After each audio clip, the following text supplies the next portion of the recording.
This is the second of a series of videos to make the chain link mechanical piece. Last one we built the layers and assigned the object layer current. By the way, if you see an orange move a gray move icon, round thing in the middle, that's the watermark for this free screen capture ice cream, I believe it's called, software. So disregard that. Notice I click on here on the customization icon at the far right of the the far right of the screen menu. We got everything on. Our dashboard is as complicated as it can possibly be. Every control is visible. Click in blank space, turn off that guy that keeps coming on for some reason. We should only have on this early in our project dynamic input, polar tracking, and object snaps. Object snaps should be set for the Burgener's 5 favorite, end, mid, center, quadrant, and intersection. Polar tracking should be set for 45-degree increments. 90 works as well. 45 is just a little bit better. Click OK. So having set our status bar buttons and got on the 3 that I recommend, off and on we can turn on line weight, but let's wait until we're closer to printing to turn on line weight. Now we're all set to begin our object. Let's close the layer property manager. Click on line. Taking advantage of polar tracking, I'll set my cursor so my line snaps into perfectly horizontal. Using direct distance feature of AutoCAD, I'll simply type 4.5 and hit enter. And hit enter to finish the line command. Now I've got a 4.5 inch long chalk line on which to draw circles at each end.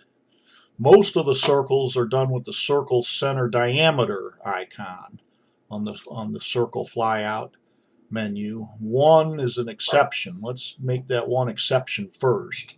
I'll click the center radius option, O snap at the left end, and the large circle at the left end has a radius of 1, and hit enter. Our other 3 will drop down, use center diameter icon. O snap at the end of the line again, and the diameter for the hole at the far left end is 1. Hit circle center diameter icon again, O snap at the right end point. The big circle is 3.5 at the right end. Click the icon again, O snap at the end point again, and the hole at the right end is 2.25, and hit enter.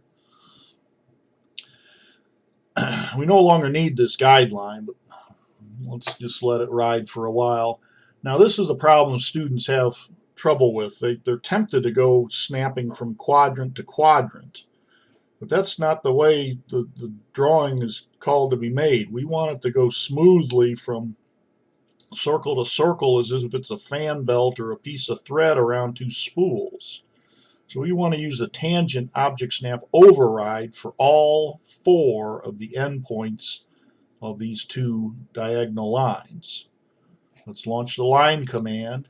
Hold the shift button down, right click, and invoke the tangent O snap override so the Burgener's 5 favorite object snaps will be disregarded for 1 point. Click in the vicinity where you anticipate the line will be, a hair to the left of top dead center. Invoke O snap override again. Hold the shift button down, right click, pick tangent. And for this next point, select a hair to the left of top dead center. Hit enter to finish the line command. We could mirror this straight across any 2 points along this horizontal line, but I want to show you another way of drawing or using O snap overrides. Let's click line and type TAN enter, click TAN enter, click. So if you're quick at typing the 3 letters of an O snap override might be faster than holding shift, right click, and selecting it from the cursor menu. Next we need to offset these diagonal lines by 0.38.